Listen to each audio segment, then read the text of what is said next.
female child who is a resident of rural Nalgonda district who presented to the pediatric OPD with chief complaints of bilateral breast enlargement since the past 12 months, axillary and pubic hair development since the past 12 months, and bleeding per vagina since the past 6 months. History of presenting illness. The patient was apparently asymptomatic 12 months ago when the parents noticed bilateral breast enlargement, which was cyclical in nature, not associated with any pain or discharge. The development of pubic and axillary hair since the past 12 months, and complaints of bleeding per vagina since the past 6 months.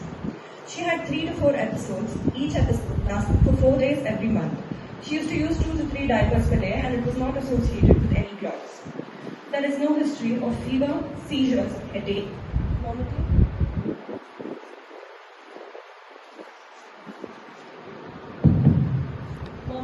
blurring of vision, excessive weight gain, loss of appetite, fatigue, cold intolerance, abdominal pain, abdominal mass, or any drug usage. Next. Birth history. She was an apt-term birth appropriate for gestational age. Lower segment cesarean section, the indication being non-progression of labor. Healthy birth weight of 2.5 kgs and cried immediately after birth. She had a history of NICU admission in the view of neonatal hyperbilirubinemia, for which she received phototherapy for 2 days. Developmental history. All milestones were attained as per age and no developmental delay was present. Immunization history. She was up to date with all her vaccinations and a BCG scar was present. She was last immunized at 18 months of age. She is first in birth order and it was a non-consanguineous marriage. No history of similar complaints in the family. On general examination, the child was active. There was no icterus, paler cyanosis or fetal edema, and all peripheral pulses were felt normally. Vitals at admission were also considered normal. According to anthropometry, according to WHO charts, we can see that the child is actually 2 years and 3 months of age.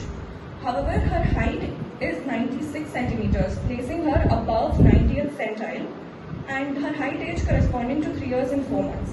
And for her weight for age, she is 14 kgs, again placing her above 90th centile, and her weight age being 3 years. Next. On hetero-examination, there was no hirsutism or hyperpigmentation, no dysmorphic features, neurocutaneous markers, no cafe-au-lait spots or neck swellings, and no bony defects. According to Tanner's SMR staging, we can see that the breast development is stage 4 by the double scoop appearance or double mound appearance, as we can see. Pubic hair is stage 3 and it was partially shaped. Axillary hair was stage 2, partially shaped. On systemic examination, all the systems were examined and deemed to be normal. Next. So the differentials that we could conclude from this were hypothyroidism, tumors of ovarian, adrenal and pituitary origin, central nervous system tumors, congenital adrenal hyperplasia, and McCune-Albright syndrome. Coming to the investigations, we have done hormonal studies, ultrasound pelvis, MRI brain, and X-ray of left wrist to indicate bone age. So now on hormonal studies, we can see that the estradiol is 15 gram per ml, which is elevated, testosterone less than 7 mg per deciliter, which is normal, and luteal hormone is 4.8 milli-international unit per ml, which is elevated. Ultrasound pelvis, the uterus was 3 into 1.8 centimeters and ovarian volume 2 to 2.5 ml, which corresponds to pubertal age.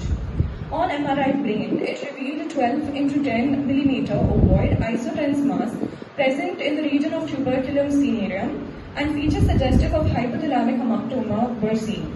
On bone age, the X-ray wrist corresponds to 4 years according to Grulich and Pyle chart.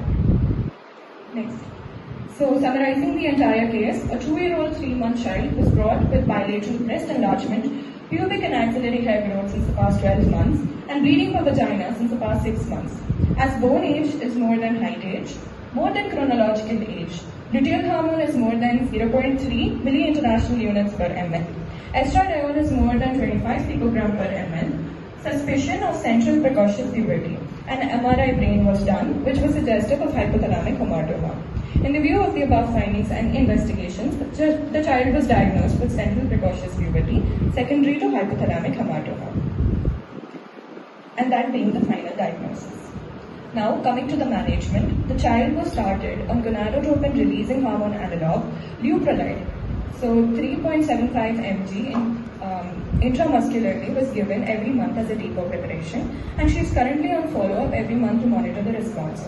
After 6 months of treatment, there is clinical cessation of menstruation and reduction in the breast size, and there is no acceleration of the height.